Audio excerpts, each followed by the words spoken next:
Well, regulatory changes are needed to create efficiencies in smart cities. Today, the regulatory framework that we have, for example, for the roadworthiness of vehicles, in part date back to the times when vehicles were still drawn by horses. And today we are quickly arriving in a world where vehicles will not just be self-propelled, but in fact be driving autonomously.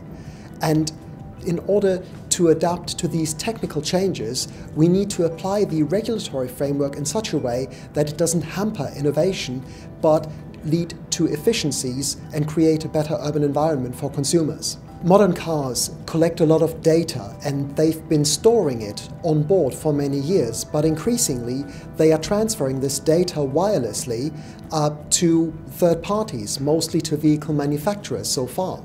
But if this data is sent to the right parties, it could be used to identify available parking spaces or to reduce congestion. It could be used to create smarter cities, provided that there is non-discriminatory access to the data.